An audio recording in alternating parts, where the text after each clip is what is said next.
Which field to choose after mechanical engineering. Sir ji mechanical engineering तो complete हो गई, now अब कौन सी ऐसी फील्ड चूज करूं? जॉब्स नहीं है, फोर्सफुली आईटी सेक्टर में जाना पड़ रहा है। मैं आईटी सेक्टर को खराब नहीं बोल रहा हूं, one of the finest sector है जहां पर आपकी ग्रोथ है, लेकिन हर कोई आईटी सेक्टर के लिए नहीं बना हुआ है। अगर आपने स्टार्टिंग में मैकेनिकल इंजीनियरिंग चूज किया था तो कुछ ना कुछ बात था, कहीं ना कहीं आप अपनी ग्रोथ देख रहे थे, कहीं ना कहीं आपको मैकेनिकल में इंटरेस्ट था, नहीं तो फर्स्ट ईयर में ही आप सीएस एंड आईटी चूज कर रहे होते। अभी आपको फोर्सफुली आईटी सेक्टर में जाना पड़ रहा है, फोर्सफुली आपको डिफरेंट डिफरेंट सेक्टर्स में जाना पड़ रहा है जहां पर आपकी ग्रोथ नहीं है, क्योंकि आपकी नॉलेज नहीं है ना उस फील्ड के अकॉर्डिंग, जहां पर कहीं ना कहीं आपकी सैलरी नहीं है, जहां पर आप खुद भी खुश नहीं हो, क्योंकि आपने कोर ब्रांच पढ़ा है, मैकेनिकल ब्रांच पढ़ा है, आपने पंप्स के साथ डील किया है, मैकेनिकल इंजीनियरिंग कॉन्सेप्ट्स के साथ डील किया है, इंजन्स के साथ डील किया है। अगर मैं बोलूं कि एक ऐसी फील्ड आती है जहां पर आपकी पूरी मैकेनिकल इंजीनियरिंग कॉन्सेप्ट की जूस निकल कर आएगी एंड उस जूस को आप पियोगे एंड कहीं ना कहीं आप वहां पर हैप्पी फील करोगे, ग्रोथ है, सैलरी है, सब कुछ है, एंड वो फील्ड है जीएमई। तो ये graduate marine engineering, GME, graduate marine engineering course, एक बिलो एवरेज, एक एवरेज, एक ब्रिलियंट स्टूडेंट भी इस कोर्स को कर सकता है, 100% कर सकता है। क्लियर? अब ये कोर्स मर्चेंट नेवी के अंडर आता है। सबसे पहले आपको बेसिक्स पता होना चाहिए कि मर्चेंट नेवी क्या है, इंपोर्ट एक्सपोर्ट्स की बिजनेस होती है, कमर्शियल शिपिंग है, जहां पर आप जहाज में जाते हो, बड़ी इंजन्स होती है, एक पावर प्लांट है, उस पावर प्लांट में इंजन्स में आप वर्क कर रहे होते हो। स्टार्ट आप जूनियर इंजीनियर से करते हो and after 10 to 12 year of experience के बाद आप चीफ इंजीनियर बनते हो, जिसकी सैलरी 8 लाख पर मंथ है। अगर कोई मुझसे ये पूछे कि सर सब कोई चीफ इंजीनियर बन जाता है क्या 10 से 12 साल में, तो ये काफी फैक्टर्स पे डिपेंड करता है, आप किस तरीके के जहाज में सेल कर रहे हो। जैसे अगर मैं बात करूं एलपीजी एलएनजी, मतलब आप गैस कैरी कर रहे हो, आप वहां पर डेंजरस कार्गो कैरी कर रहे हो, तो वहां पर थोड़ी एक्सपीरियंस ज्यादा होनी चाहिए। तो वहां पर यह देखा जा रहा है कि 13-14 ईयर्स में लोग चीफ इंजीनियर बन रहे हैं। अगर आप बल्क कैरियर में हो, बल्क कैरियर मतलब अगर आप ट्रांसपोर्ट कर रहे हो, सीमेंट वगैरह ट्रांसपोर्ट कर रहे हो, आप कोल्स ट्रांसपोर्ट कर रहे हो, आयरन ओर ट्रांसपोर्ट कर रहे हो, व्हीट मेज राइस ट्रांसपोर्ट कर रहे हो, तो वहां पर आपको 8 to 10 ईयर में आप चीफ इंजीनियर बन सकते हो। क्लियर? तो ये डिपेंड करता है टाइप्स ऑफ शिप्स। अब आते हैं कि सर इंटेलिजेंट के बेसिस पे बताओ, आईक्यू के बेसिस पे बताओ, क्या हर कोई चीफ इंजीनियर बन सकता है? मेरी सिंपल आंसर है यस।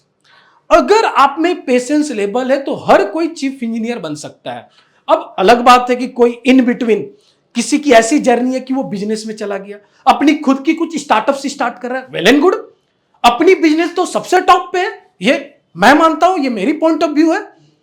जहां पर आप अपने अकॉर्डिंग थिंग्स को चला रहे होते हो, जहां पर आपकी ग्रोथ को कल को ये फल आपके बच्चे भी खाएंगे, ये तो सिंपल है, एक लॉ है, एक यूनिवर्स लॉ है।